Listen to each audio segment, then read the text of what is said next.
ఈరోజు ప్రధాన పత్రికలోని ప్రధాన అంశంలో వక్స్ చట్టం అనేది ఒక ప్రధానంగా తీసుకున్నారు. నిన్నంతా వక్స్ చట్టం గురించి సుప్రీంకోర్టు అనేక నిర్ణయాలు తీసుకుంది. కీలక నిబంధనల్లో మార్పులు చేస్తూ దాని గురించి ఒక నివేదిక కూడా ఇచ్చింది.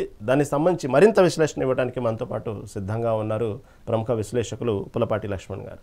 లక్ష్మణ్ గారు నమస్తే అండి. నమస్తే. ఈ వక్స్ చట్టం గురించి చాలా పరిణామాలు ఒక్కోటి దారితీస్తూ ఉన్నాయి. వక్స్ చట్టం గురించి తెలుసు మనకు, దానికి సంబంధించినటువంటి అనేక రకాలైనటువంటి పరిణామాలు.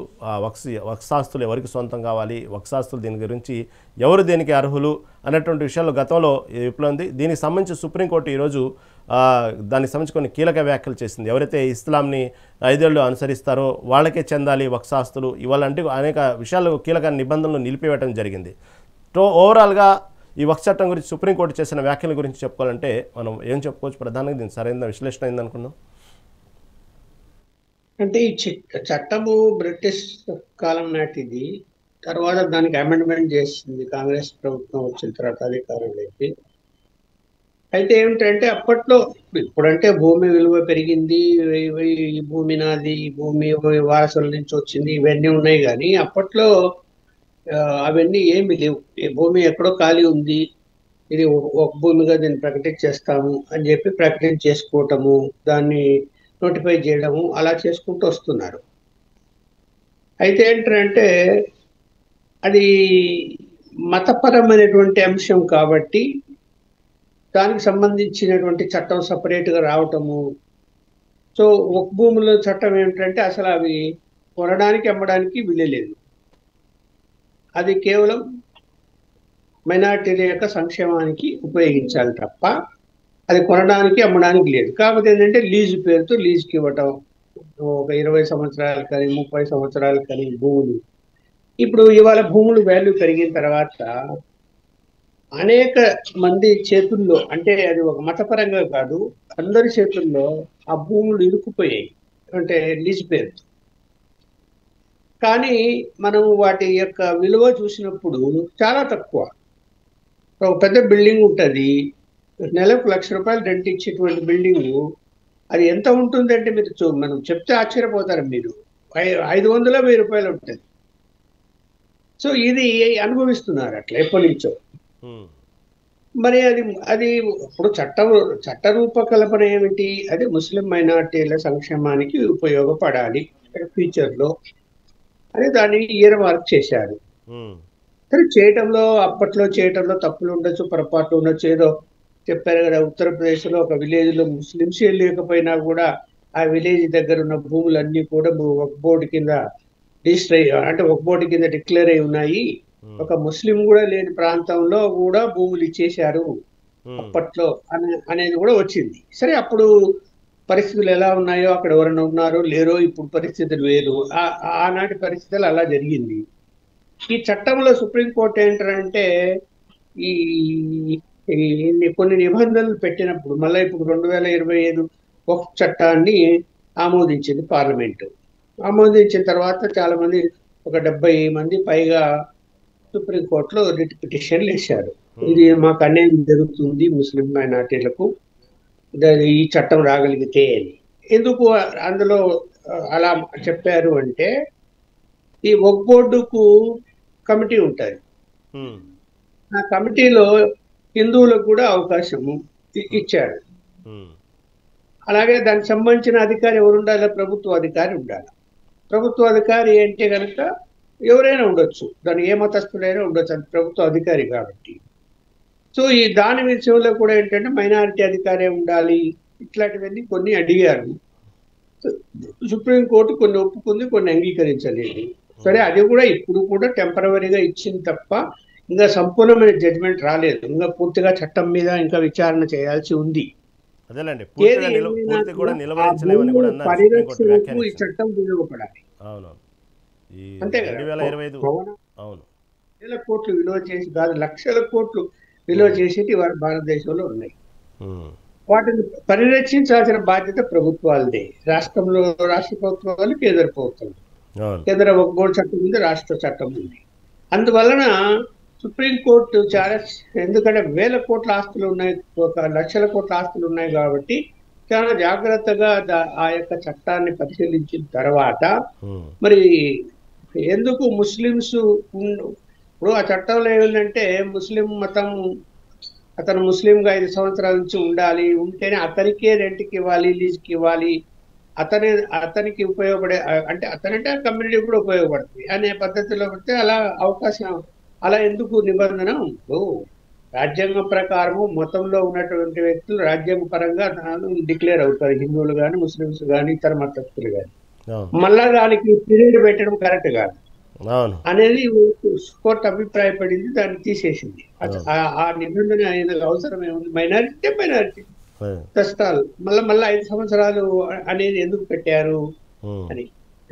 ప్రభుత్వ ఉద్దేశము ఏమైపోతుందంటే ఆస్తుల కోసం కూడా మతం మారే వాళ్ళు ఉన్నారు అప్పటికప్పుడు, వేల కోట్ల ఆస్తులు వస్తుంది కాబట్టి ఉమ్, అందువలన ఆ నిబంధన పెట్టేయాల్సి వచ్చిందని వాళ్ళు చెప్తున్నారు.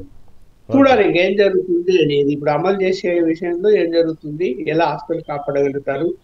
అంత కబ్జాలు ఉండిపోయాయి. ఇప్పుడు అది ఒక్క మతాన్ని మనం తప్పు పట్టాల్సిన అవసరం లేదు, అందరి కబ్జాల్లో ఉండిపోయాయి. ఇంకా రాజకీయ నాయకుల కబ్జాలు ఇంకా ఎక్కువ ఉన్నాయి. ఇప్పుడు హైదరాబాద్ లో చూస్తున్నాం కదా, ఓల్డ్ సిటీలో చాలా ఉన్నాయి ఒక బోర్డు సంబంధించిన భవనాలు, భూములు ఉమ్, ఎవరి కబ్జాలో ఉన్నాయి, అవును ఎంఐఎం కబ్జాలో ఉన్నాయి, లేదంటే ఈ వ్యాపారస్తుల కబ్జాలో ఉన్నాయి కొన్ని. అవును మరి పోనీ వాటి ఫలితాలు ఏమైనా అందుతున్నాయా ఆ ముస్లిం మైనారిటీలకి, పేదవర్గాలు ఉన్నారు కదా వాళ్ళకి అవును అందుతున్నాయా అంటే లేదు. అవును ఎందుకు అవి రేట్లు తక్కువ, అవును మీరు చెప్పినట్టుగానే అవును మీరు చెప్పినట్టుగానే ఈ సరిపోతుంది అంటారు వాళ్ళు. అవునవును మీరు చెప్పినట్టుగానే ఈ వక్స్ సంబంధించినటువంటి ఏదైతే ఉన్నాయో మీరు చెప్పినట్టుగానే ముస్లింస్ సంబంధించిన పేద విద్యార్థులకైనా ఉపయోగపడుతున్నాయా, ఆ వక్స్ రూపంలో వచ్చినటువంటి ఆ డబ్బును ఏదైనా విద్యాపరంగా పిల్లలకైనా వాడుతున్నారా అంటే అది లేదు. ఎప్పటికప్పుడు ఆ దిగువ స్థాయి ఉన్నటువంటి పేద విద్యార్థులు ముస్లిమ్స్ అలాగే ఉండిపోతున్నారు. వాళ్ళకి దీనికి సంబంధించిన వక్సులు సంబంధించిన ఆస్తులను ఆ రూపంలో కూడా వాళ్ళకి వాడట్లేదు. దీంట్లో నిజంగా మీరు చెప్పినట్టు అనేక అక్రమాలకు గురవుతూ ఉంది. అందుకే సుప్రీంకోర్టు కూడా వ్యాఖ్యానించింది పూర్తిగా దీన్ని నిలువరించలేమని కూడా. అదేవిధంగా 2020 సవరణ చట్టంలో ప్రభుత్వం తీసుకున్న విషయాన్ని మేము కొట్టిపారని కూడా వ్యాఖ్యానించింది. అన్ని ఇప్పుడు సవరణ చట్టంలో కొన్ని ఈ యొక్క భూములు భవనాలకు ప్రొటెక్షన్ ఉంది కాబట్టి చట్టం మొత్తాన్ని కొట్టేయలేదు. కొన్ని అంశాలను మాత్రం పరిగణలోకి తీసుకొని, ఇప్పుడు ఇందాక ఎగ్జాంపుల్ చెప్పాను కదా, ఇప్పుడు ముస్లిం మైనారిటీ అనేటువంటి దాన్ని మీరు 5 సంవత్సరాలు అనే దాన్ని ఎట్లా నిర్దేశిస్తారు? బై బర్త్ ముస్లిమే ఉంటాడు, మళ్ళా ఇప్పుడు అతను ప్రూవ్ చేసుకోవాలన్నా నేను 5 ఏళ్ల నుంచి ముస్లింగా ఉన్నానని, కరెక్ట్ కాదండి. అవునవును. ఓకే, తర్వాత లక్ష్మణ్ గారు, ఈ ప్రస్తుతం మనం చూస్తున్నాం 2 తెలుగు రాష్ట్రాల్లో ప్రధాన సమస్య ప్రస్తుతం జరుగుతున్న సమస్య. ఎందుకంటే గతంతో పోలిస్తే ఈసారి వర్షాలు అయితే సమృద్ధిగా పడ్డాయి. వర్షాలకు సంబంధించినటువంటి ఎప్పుడైతే సమృద్ధిగా పడ్డాయో వ్యవసాయం చేయడానికి కూడా అనేక మంది ఈసారి ముందుకు వచ్చారు. వ్యవసాయం చేసేవాళ్ళు ఎక్కువయ్యారు ఈసారి. ఒక నిరుద్యోగ సమస్యలో ఉన్నటువంటి యువత కూడా వ్యవసాయం చూపించడానికి ఆసక్తి చూపించింది. కాబట్టి సరైనటువంటి నివేదికలు పంపడంలో ప్రభుత్వం ఎక్కడో విఫలమైంది కాబట్టి యూరియా కొరత ఏర్పడిందంటూ వస్తున్నటువంటి వార్తలు ఒకవైపు అయితే, ఇటుపక్క కావాలని కేంద్ర ప్రభుత్వం తెలంగాణ రాష్ట్రానికి కావాలని యూరియా కొరత సృష్టించింది అన్నటువంటి విషయాన్ని కొంతమంది చెప్తా ఉన్నారు. ఇటు కాంగ్రెస్ ప్రభుత్వం సంబంధించి కానీ కొంతమంది విశ్లేషకుల అభిప్రాయం. ఓ పక్క చూస్తే పక్కనే ఉన్నటువంటి రాష్ట్రం అయితే కూటమి ప్రభుత్వం, మళ్ళీ అక్కడ కూడా యూరియా కొరత ఉంది. అక్కడ కొరత సృష్టిస్తే అక్కడ ఉన్నటువంటి కేంద్ర ప్రభుత్వానికే కదా బ్యాడ్. మళ్ళీ పక్క చూస్తే పక్కన ఉన్నటువంటి రాష్ట్రం ఆంధ్రప్రదేశ్లో కూడా యూరియా కొరత ఉంది. దానికి సంబంధించి చంద్రబాబు ఎప్పుడైతే యూరియాని వాడకం తగ్గిస్తే బస్తాకు వచ్చి 800 రూపాయల సహకారం ఇస్తానంటూ కలెక్టర్లతో నిన్న సమీక్ష సమావేశం నిర్వహించారు.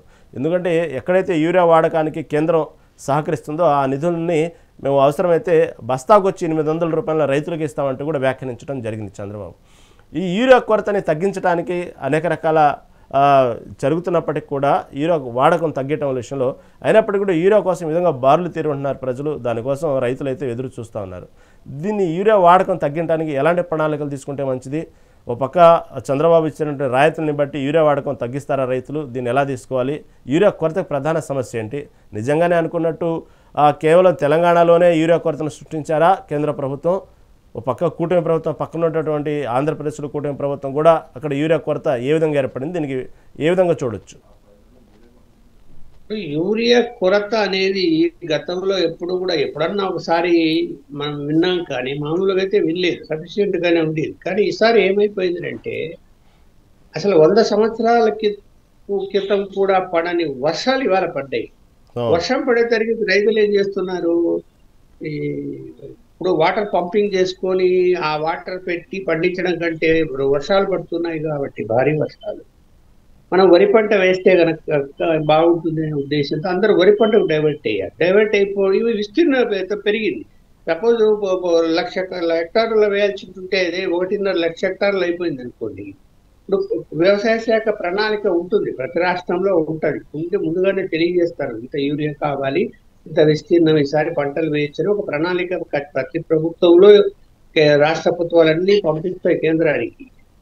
కానీ వీళ్ళు ఊహించలేని విధంగా విస్తీర్ణత పెరిగినప్పుడు వీళ్ళు ఏదైతే ప్రణాళిక ప్రకారం ఇంత కావాలని ముందు పంపించి ఉంటారో దానికి అనుకూలంగా వాళ్ళు కేంద్ర ప్రభుత్వం పంపిస్తూ వచ్చింది. సడన్గా ఇప్పుడు ఇది విస్తీర్ణత పెరగటం, రైతుల డిమాండ్, అసలు కారణం ఏంది, ఏదైతే డిమాండ్ ఏర్పడిందో ఈ యొక్క వ్యాపారస్తులు బ్లాక్లో అమ్మడానికి ప్రయత్నం చేశారు. విపరీతంగా బ్లాక్ అమ్మడానికి ప్రయత్నం చేసేసరికి ఇంకా కొరత అయిపోయింది. వాటేంది అయిపోయింది, ఇంకా లేదు అయిపోయింది అంటారు. బారులు నిలబడ్డము, రాత్రి పగలు అక్కడ కాపలా ఉండడము ఆ దుకాణాల దగ్గర, ఇది కంట్రోల్ చేయలేకపోయారు. ఏ రాష్ట్రమైనా అది మన కూటమి కాదు ఎవరన్నా ఉండని బ్లాక్ మార్కెటింగ్ విధానాన్ని కంట్రోల్ చేసేటువంటి పరిస్థితులు ఇవాళ ఉన్నాయా? వాళ్ళు ఎంత, వాడు వ్యాపారస్తుడు అనేవాడు ఎవరినైనా కొనేస్తాడు డబ్బుతో. వాడు లోకల్ ఎమ్మెల్యేకైనా వాడు డబ్బులు ఇచ్చుకుంటాడు, మంత్రికైనా డబ్బులు ఇచ్చుకుంటాడు, పోలీసులకైనా డబ్బులు ఇచ్చుకుంటాడు, వాడు బ్లాక్ లో అమ్మేస్తాడు. ఈ వ్యవస్థలో ఇది మారనంత వరకు ఈ బ్లాక్ మార్కెట్ ఇలాగే ఇబ్బంది పడాల్సి వస్తుంది రైతులు. మూడోది ఏంటంటే కేంద్రము ఇతర దేశాల నుంచి దిగుమతి చేసుకునే పరిస్థితి ఉంది. 80% యూరియా ఇతర దేశాల నుంచి వస్తుంది, కేవలం 20% మనం ఉత్పత్తి చేయగలుగుతున్నాం. మరి బీజేపీ ప్రభుత్వము 11 సంవత్సరాలు అయింది మేక్ ఇన్ ఇండియా అని చెప్తున్నది, కానీ యూరియా ఉత్పత్తిని ఇక్కడ పెంచాలనే దాని మీద ఇప్పుడు ఇదిగో 5 ఫ్యాక్టరీలు ఏమో నిర్మాణంలో ఉన్నవి, అవి త్వరగా పూర్తయితే తయారవుతుంది అని చెప్తున్నారు. 11 సంవత్సరాలు ఏం చేసినట్టు, ఓన్లీ ఇఫ్కో అంటే సెంట్రల్ గవర్నమెంట్ యొక్క ఒక సంస్థ ద్వారా కొంత ప్రొడక్షన్ అవుతున్నది తప్ప మిగతాదంతా కూడా ఇతర దేశాల నుంచి మనం దిగుమతి చేసుకుంటారు. ఈసారి సమస్య ఏమొచ్చింది, ఇతర దేశాల నుంచి దిగుమతి రావాలంటే కూడా విపరీతంగా భారీ వర్షాలు, సముద్రం అల్లకల్లోలంగా ఉండటము, రాలేని స్టీమర్లు అక్కడి నుంచి రాలేని పరిస్థితి, ఆలస్యం కావటము, అవి 10 రోజులు రావాల్సినవి 15 రోజులు 20 రోజులు రాలేకపోవటము, అది కూడా పెద్ద కారణం. అక్కడి నుంచి రాలేని పరిస్థితి. అందువల్ల ఏంటంటే ఇప్పుడు మేక్ ఇన్ ఇండియా అనేది మంచి వ్యవహారం. మనము ప్రొడక్షన్ చేసుకోగలిగితే ఏదైనా సరే సఫిషియెంట్గా ఉండగలిగితే ఇతర దేశాల మీద ఆధారపడకుండా మనము ఏమి ఇబ్బందులు లేకుండా ఉండొచ్చు అన్నది కరెక్ట్. అది పని చేయాలి కదా, ఎందుకు చేయలేకపోయారు? సబ్సిడీ 80% ఇస్తున్నారు, దాని మీద బ్లాక్ మార్కెట్లో అమ్ముకోవడానికి అవకాశం ఉందా లేదా? అంత పర్సెంటేజ్ ఇస్తే బ్లాక్ మార్కెట్లో అమ్ముకోరు, వ్యాపారస్తులు అమ్ముకుంటాడు కదా, అంతే. మరి మళ్ళా తయారైపోయింది. ఏదో ఒక 10% సబ్సిడీ ఉంది, 20% సబ్సిడీ ఉంది అంటే అది వేరు. అంత ఎక్కువ సబ్సిడీ ఇస్తున్నప్పుడు ఖచ్చితంగా వాడు వ్యాపారస్తుడు బ్లాక్ మార్కెటింగ్ చేసి తీరుతాడు. దాని కంట్రోల్ ఎలా చేయగలుగుతున్నాయి రాష్ట్ర ప్రభుత్వాలు బాధ్యత. వీళ్ళు చేయలేవు, ఇచ్చేత కాదు. నాకు వచ్చింది ఇదిగో ఇచ్చాను, ఆ రైతుకి ఇచ్చాను, ఈ రైతుకి ఇచ్చాను, దొంగ రికార్డు తయారు చేసి పెట్టుకుంటాడు. లేదు వారి బంధువులు చుట్టాలు రైతులు ఉంటే వాళ్ళ పిల్లలు రాసుకుంటాడు, వాళ్ళకందరికి ఇచ్చేసాను అంటాడు. అందువలన ఇక్కడ సమన్వయం అనేది కూడా కేంద్ర రాష్ట్ర ప్రభుత్వాలు కూడా సమన్వయం కూడా చాలా ఇంపార్టెంట్. ఇలా విస్తీర్ణం పెరుగుతున్నది, వర్షాలు పెరిగాయంటే ముందుగానే వీళ్ళు ఇంటిమేట్ చేయాలి. లేదంటే ఇలా విస్తీర్ణం పెరుగుతున్నది, మాకు ఇంత యూరియా కావాలా, మాకు ఇప్పుడు మీరు పంపించే సరిపోదు, అది 30,000 టన్నులు అంటారు, సరిపోదు, 50,000 టన్నులు కావాలి. ఇట్లా ఈ రాష్ట్ర ప్రభుత్వాలు కూడా ఆలస్యం చేసేయి వాళ్ళని డిమాండ్ చేయటం. ఎప్పుడు రైతులు గొడవలు చేసిన తర్వాత డిమాండ్ చేస్తున్నారు, ముందే ఎస్టిమేట్ చేసి చేయాలి, అది చేయలేదు. సరే, అవును. ఆ నివేదిక అనేది ఒక సరైనటువంటి అవగాహనతో ఒక నివేదిక అనేది ఏర్పాటు చేసి ఎంతవరకు యూరియా అవసరం అంటే దాదాపుగా అది ఎక్కడో కొంత అన్బ్యాలెన్స్, కరెక్ట్గా నివేదిక జరగలేదనేది ఒక అభిప్రాయం వస్తూ ఉంది. గతంలో ఇంత భారీ సమస్యలు ఎప్పుడు చూడలేదన్నట్టు విషయాలను కూడా ఇప్పుడు తెర ముందు తెస్తున్నారు. వాస్తవంగా గతంలో కూడా ఉంది, యూరియా సమస్యలు లేకుండా ఎప్పుడు లేవు, దాని గురించి ఎప్పుడు జరుగుతూనే ఉంటాయి. కాకపోతే ఈసారి మీరు మనం అనుకున్నట్టుగానే వ్యవసాయం సమృద్ధి, వర్షాలు బాగా సమృద్ధిగా పడటం, వ్యవసాయం ఈసారి ఎక్కువగా చేయటం వల్ల ప్రధానంగా యూరియా యొక్క డిమాండ్ బాగా పెరిగిందని మనం అనుకోవాలి. ఇక తర్వాత ఇంకొక విషయానికి వచ్చేటప్పటికి, అంతర్జాతీయ వార్తలు వచ్చేటప్పటికి, ట్రంప్ ఎందుకు దక్షిణ కొరియా ఇచ్చినటువంటి హెచ్చరికలు ఎందుకు దిగొచ్చారు? మొన్న హుండా కంపెనీ సంబంధించిన విషయంలో ఇలా వలసదారులు ఎక్కువ ఉన్నారంటూ కార్మికుల్ని, దక్షిణ కొరియాకు సంబంధించిన కార్మికులను ఒక 475 మందిని ఒకసారిగా వాళ్ళని మొత్తాన్ని బందీగా అరెస్ట్ చేయడం జరిగింది. ఈ విషయంలో మళ్ళీ దక్షిణ కొరియా ఏం హెచ్చరికలు జారీ చేసింది, ఎందుకు ఒక్కసారిగా ట్రంప్ దిగొచ్చి విదేశీ నిపుణులు మేము స్వాగతిస్తున్నాము అనేటువంటి విషయాన్ని ఎందుకు మళ్ళీ ఒక్కసారిగా డౌన్ఫాల్ అయ్యారు? దీన్ని ఎలా చూడాలి? దక్షిణ కొరియా అంత ఘాటుగా ఏం హెచ్చరించింది అమెరికాకు? ఇప్పుడు ఎవరు ఎన్ని చెప్పినా కూడా దక్షిణ కొరియా యొక్క ప్రజలు చాలా హార్డ్ వర్కర్స్, కమిట్మెంట్ తో పనిచేస్తారు వాళ్ళు. అక్కడ నీకు సాఫ్ట్వేర్ ఇంజనీర్లు కావచ్చు, లేకపోతే కూలీ పనులు చేసే వాళ్ళు కావచ్చు, చిన్న చిన్న పనులు చేసే వాళ్ళు కావచ్చు, వీళ్ళందరూ ఇప్పుడు అమెరికాలో పరిస్థితి ఏంటి? ఎవరైనా అమెరికను పాచి పని చేస్తాడా? పోనీ వాడు బాగా చదువుకొని సాఫ్ట్వేర్ ఇంజనీర్ పని చేస్తాడా? వాడు చదువుకోడు. 10th క్లాస్ చదివేంతవరకు చదువుతూనే వాడు ఎంజాయ్ చేస్తూ దేశాలను తిరుగుతుంటారు. ఎందుకు? విపరీతంగా పుష్కలంగా వాళ్ళ దగ్గర డబ్బులు ఉన్నాయి, ఎంజాయ్ చేస్తారు. వాళ్ళు ఎంజాయ్ చేయడం ఫస్ట్ ప్రిపరేషన్స్ వాళ్ళకు. అలాంటి దేశంలో ఎందుకు ఇవాళ ఇతర దేశాల నుంచి వెళ్ళి ఉద్యోగాలు చేసిన పరిస్థితి వచ్చింది? ఒకటి, ఇతర దేశాల వాళ్ళు వెళ్ళటం వల్ల డాలర్ విలువ పెరిగింది కాబట్టి, అరే మనకు అక్కడికి ఇక్కడ లక్ష రూపాయల జీతం వస్తే నెలకు, అక్కడికి వెళ్తే కనుక 8 లక్షలు వస్తుంది. ఆ 8 లక్షలు వస్తే మనం ఏదో ఖర్చులు పెట్టుకున్న సగం మీళ్ళు ఇచ్చుకున్న సగం ఇంటికి పంపుకోవచ్చు అనేటువంటి ఆశతో నిరుద్యోగులు వెళ్తున్నారు. ఇవాళ మరి దాదాపు 1 కోటి మంది ఇండియన్స్ అక్కడ సాఫ్ట్వేర్ ఇంజనీర్లు పనిచేస్తున్నారు. అలాగే వాళ్ళు కూడా ఇప్పుడు పనిచేస్తున్నప్పుడు నువ్వు నిషేధం పెట్టేసి ఇండియా నుంచి రావడానికి లేదు, అంత సులభంగా మేము పాస్పోర్ట్లు మన వీసాలు ఇవ్వము, ఇప్పుడు లేదు ఇక్కడ వాళ్ళే జాబ్ చేయాలి అంటే అక్కడ వాళ్ళే జాబ్ చేయొద్దని ఎవరు అంటూ చేయమనండి. ఇంతమంది దొరుకుతారు నీకు. ఇవాళ ఏమైపోయింది అంటే ఇతను తీసుకునే నిర్ణయాల వలన అక్కడ ఉన్నటువంటి కంపెనీలు భయపడిపోతున్నాయి. ఎంప్లాయీస్ దొరక ఏం చేస్తారు? అప్పుడు వాళ్ళు కూడా ప్రెజర్ పెడుతున్నారు. ఇప్పుడు నువ్వు ఇలా మాట్లాడితే ఉన్న వాళ్ళు కూడా వెళ్ళిపోయారు అనుకోండి, ఎందుకు ఇక్కడ గొడవలు ఇవన్నీ, ఏదో సంపాదించుకున్నాం చాలు అని చెప్పి ఇండియాకి వెళ్ళిపోదామని ఆలోచన వస్తే పని చేసే వాళ్ళు ఎవరు ఇంకా అక్కడ ఎవరు చేయగలుగుతారు? ఇప్పుడు హోటల్లో పని చేయాలి, సప్లయర్స్ కావాలి, పెట్రోల్ పంపులో కావాలి, దుకాణాల్లో కావాలి. వీళ్ళందరూ ఎక్కడి నుంచి వస్తారు? సరే సాఫ్ట్వేర్ ఇంజనీర్లు, టెక్నాలజీ ఉన్న వాళ్ళు వదిలేయి, మామూలు పనులు చేసే వాళ్ళు కూడా కావాలి కదా. అంతే కదా, వాళ్ళు చేస్తారు. ఎక్కడ వాళ్ళు చేయరు. మీరు చూడండి, ఇండియాలో అమెరికాలో ఏ యొక్క దుకాణాలకు వెళ్ళినా, పెట్రోల్ పంపుల దగ్గరికి వెళ్ళినా, హోటల్కి వెళ్ళినా కూడా ఇతర దేశస్తులే అక్కడ పనిచేసే వాళ్ళు కనపడతారు. కానీ ఒక్క అమెరికన్ కూడా మన కంటికి కనపడ్డా అక్కడ చెప్తున్నట్టు. అవునవును, అక్కడ కనపడ్డా. నేను చాలాసార్లు వెళ్ళాను అమెరికాకు, ఒక్కడ కనపడ్డా మనకు. అంటే ఏమంటే ఏ కంట్రీ అంటే వాళ్ళు చైనా నుంచానో, పాకిస్తాన్ నుంచానో, బంగ్లాదేశ్ నుంచానో, ఇండియా నుంచానో చెప్తారు. వాళ్ళకి కావాల్సిన అన్ని వసతులు ఏర్పాటు చేశారు. అన్ని వసతులు ఏర్పాటు ప్రభుత్వం చేసినప్పుడు వాళ్ళకి మీరు చెప్పినట్టుగానే వాళ్ళకి సంపాదించాలి, దానికి సంబంధించిన ఆస్తులు కూడబెట్టాలి, వారసులకు ఇవ్వాలి, ఈ తపన వాళ్ళకి లేదు. మీరు చెప్పినట్టుగా ముందు ఆ వారం మొత్తం వీకెండ్ దాకా వాళ్ళు ఎంజాయ్ చేయాలి, అది వాళ్ళు ప్రధానం. మీరు చెప్పినట్టుగానే మొదట వాళ్ళు ఎంటర్టైన్మెంట్, ఎంజాయ్కే ప్రాధాన్యత ఇస్తారు. వాళ్ళు దానికి సంబంధించినటువంటి అవసరాలకు వాళ్ళకి చేయాల్సినటువంటి ఇటు పక్క హెల్త్ కానివ్వండి, అనేక నిరుద్యోగ సమస్య సంబంధించినటువంటి ఇవ్వాల్సిన ఫండ్ కానివ్వండి, అన్ని ప్రభుత్వం సమకూర్చిద్ది అక్కడ. కాబట్టి వాళ్ళకి మీరు చెప్పినట్టుగానే అవసరం లేదు, కష్టపడాల్సిన అవసరం లేదు.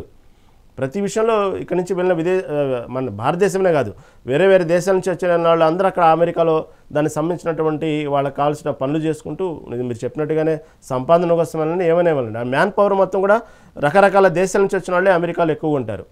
వీరు ఎంతసేపటికి లోకల్ వాళ్ళకి ఇంపార్టెంట్, లోకల్ వాళ్ళకే ముందుగా ప్రిఫరెన్స్ ఇవ్వాలి అనేటువంటి సమస్య ఎప్పుడైతే మొదలైందో, ట్రంప్ మధ్యలో మొదలైందో, అప్పటి నుంచి అనేక సమస్యల పరిణామాలు దారితీసినట్టు విశ్లేషణ కూడా ఉంది ఇక్కడ.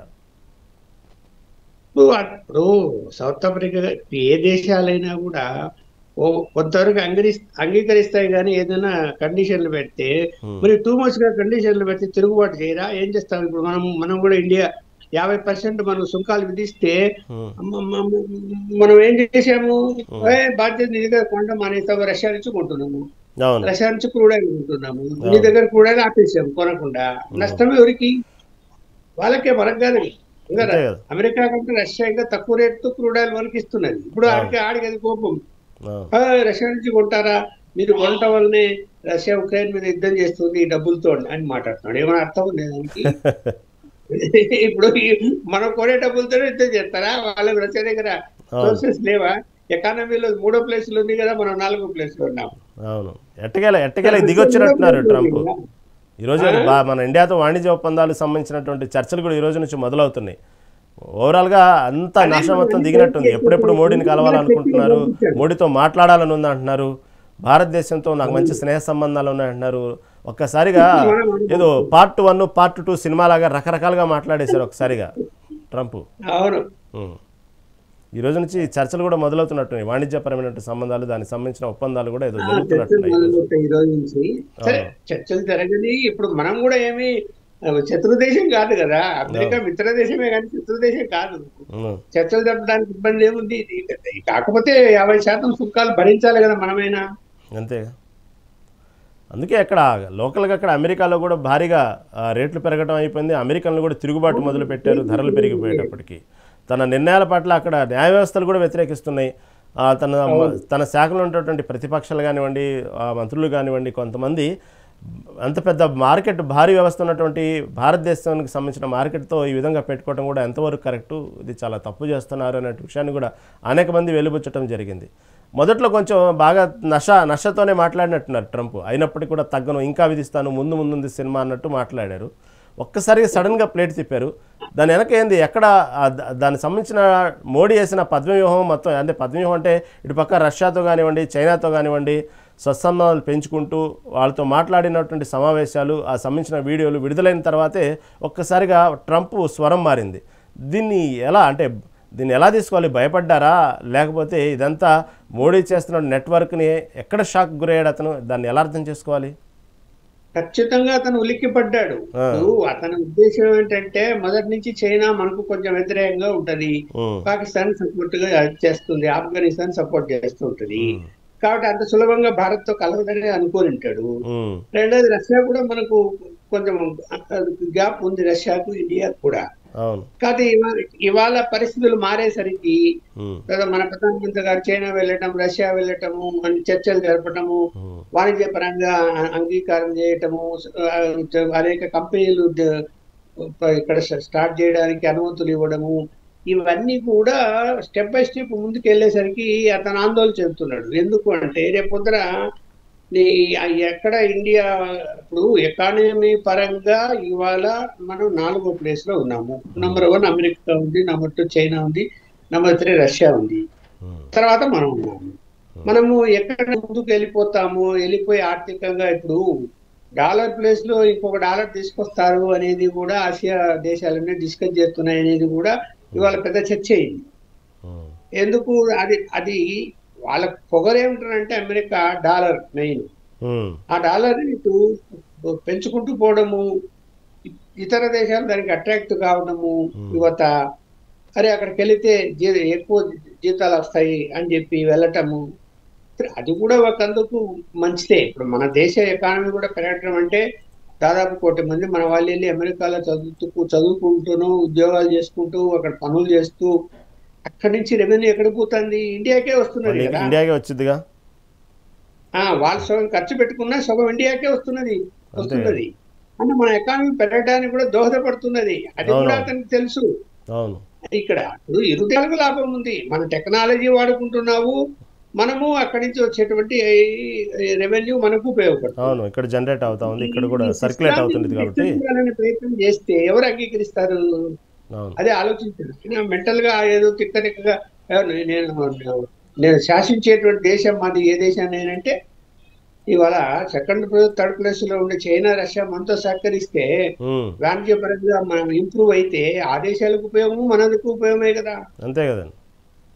మరి దానివల్ల ఇప్పుడు మళ్ళీ ఆలోచిస్తాడు, మళ్ళీ మాట మారుస్తాడు. ఇప్పుడు అందుకని మళ్ళీ వాణిజ్యపరంగా చర్చలు జరపండి అని పంపుతున్నాడు. అవును. మొదటి నుంచి అదొక చంచలపుతం మైండే అతనిది. మాట మార్చడం, మాట అవును. చెప్పటం. అసలు అంటే ఒక అమెరికా లాంటి పెద్ద దేశానికి అధ్యక్షుడై ఉండి అతను చెప్పేటువంటి మాట ఎంత ఎంత వాల్యుబులో ఆ మాటని అతను చాలా తేలిగ్గా చెప్పడం మొదటి నుంచి ట్రంప్కి అలవాటు.